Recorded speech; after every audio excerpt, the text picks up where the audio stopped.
जय हिमालय, जय भारत। हिमालय लोग यूट्यूब चैनल में आपका स्वागत है और मैं हूं जर्नलिस्ट डॉक्टर हरीशचंद्र लखेड़ा। उत्तराखंड में गीतों के साथ तिले धारू बोला, ये तुकबंदी बहुत सुनाई देती है। बहुत से फेमस गीत हैं जिसमें ये तिले धारू बोला सुनाई देता है, लेकिन आखिर इसकी उत्पत्ति कैसे हुई और इसका अर्थ क्या है, यही इस बार मैं आपको बताऊंगा।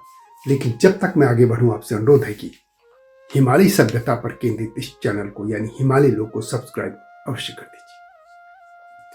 तिले धारू बोला, कई गीत हैं, चाहे नरेंद्र सिंह नेगी हों, चाहे राय साहब रहे हों, या बहुत से लोग दोनों मंडलों में यानी गढ़वाली में भी और कुमाऊं में भी बहुत से गीत हैं जिनमें तिले धारू बोला जोर दिया जाता है। लेकिन इसकी कथाएं अलग अलग तरीके से कही गई हैं।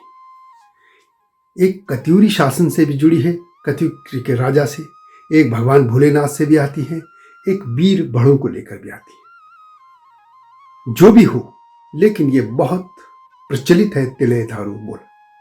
जी हाँ, एक कथा तो ये कहा जाता है कि वीर भड़ यानी जो वहां के योद्धा लोग थे, तिले धारू बोला यानी तिले से तिल, धारू बोला यानी तूने धर दिया बात, अपनी बात को रख दिया। अब तूने जो बात बोली थी उसका मान रख दिया। एक अर्थ तो इसका आता है। तो इस तरीके से चाहे जीतू बगड़वाल हो या बहुत से लोग ऐसे जो वहां के वीर भड़ थे यानी योद्धा थे, उनके गीतों के साथ तिले धारू बोला आता है। हालांकि बाद में लोगों ने ऐसे आलतू फालतू गीतों में भी इसको जोड़ दिया, लेकिन एक तो यह आता है कि वीर भड़। दूसरी कथा यह आती है कि भगवान भोलेनाथ ने जब गंगा जी जब अवतरित हो रही थी ब्रह्मा जी के कमंडल से, तो उनको आप जानते हैं कथाओं में कि भगवान के जो भोलेनाथ हैं उनकी जटाओं में उनको रोक लिया गया था। और उसके बाद फिर जब उनको पृथ्वी पर आई तो उनकी 12 धाराएं निकली थी पहाड़ में, पूरे उत्तराखंड में। उसमें भगीरथी भी है, अलकनंदा है, मंदाकिनी है, नंदाकिनी, इस तरह के 12 धाराएं जो हैं प्रमुख नदियां, वो सभी गंगा का स्वरूप मानी जाती है। तो भगवान वैसे ये कहते हैं कि वो तिले धारू भोला है वो शब्द। लोग इस तरीके से इसको जोड़ते हैं। भोला यानी कि हे भोले, तुमने इसको तिले धारू बोला, हे भोलेनाथ, तूने इस गंगा जी को अपने में धर दिया था। और उससे उनका वेग जो था बहुत वेग से आ रही थी, तो उसको रोक दिया, नहीं तो विनाश हो जाता। और उसके बाद वो धाराएं निकली थी उनकी जटाओं से।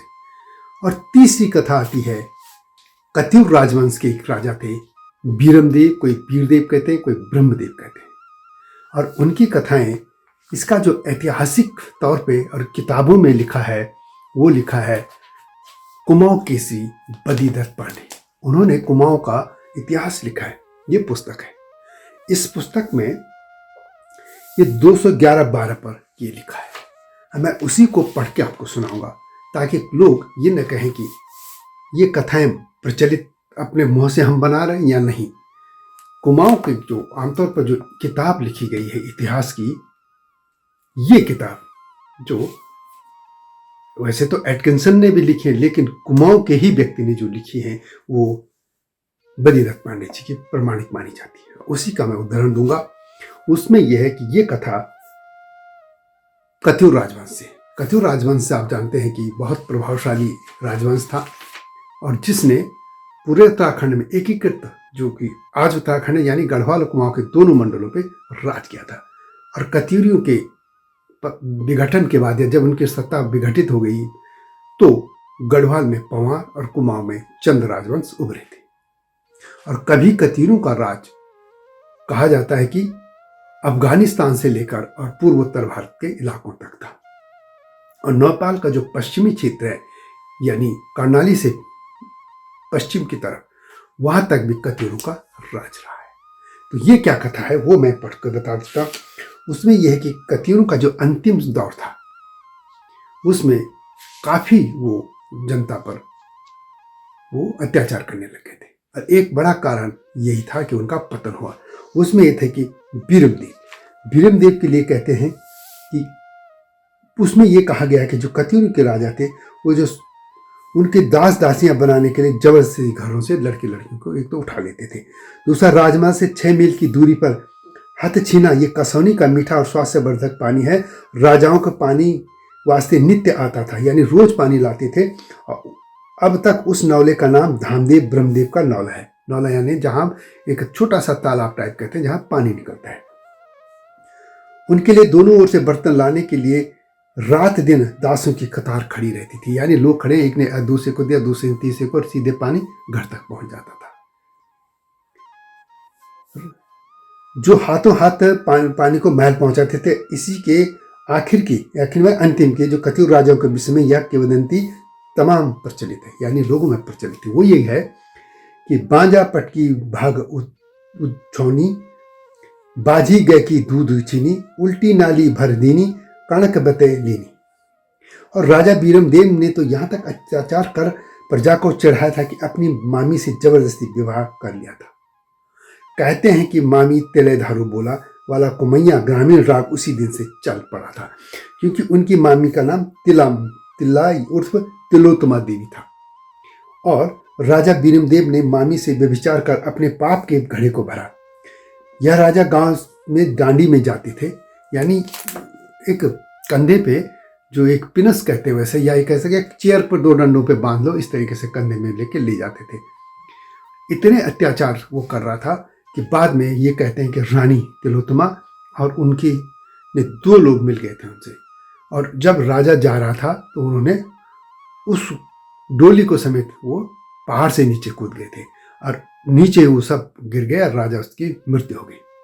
और ये भी कहते हैं कि वो इतने अत्याचारी थे कि वो इन कंधों पे जो लकड़ी के रखते थे ले जाते, उन पे कील ठोक देता था ताकि वो कहीं छोड़ के फेंके नहीं, तो उनको खुद भी गिरना पड़ा था, अपनी मृत्यु हो गई थी। तो ये रानी ने इस तरीके से उसने बदला ले लिया था।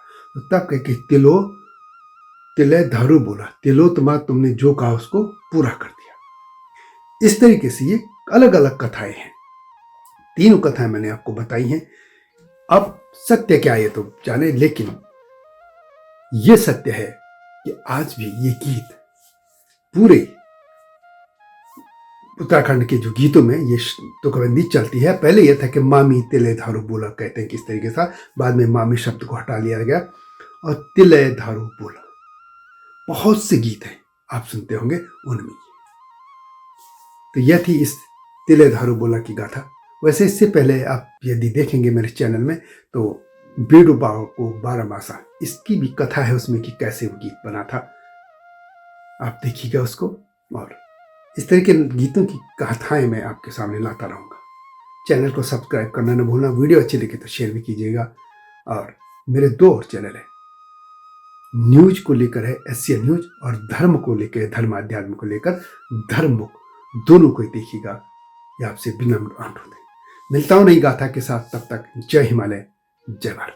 हिमालय पे पेड़ हो तो गीत गाएंगी नदियाँ, गीत गाएंगी नदियाँ। पेड़ों पे चिड़िया है तो गीत गाएंगी नदियाँ, पेड़ों पे चिड़िया है तो गीत गाएंगी नदियाँ। माँ की लोरी जैसे होते हैं नदियों के गीत।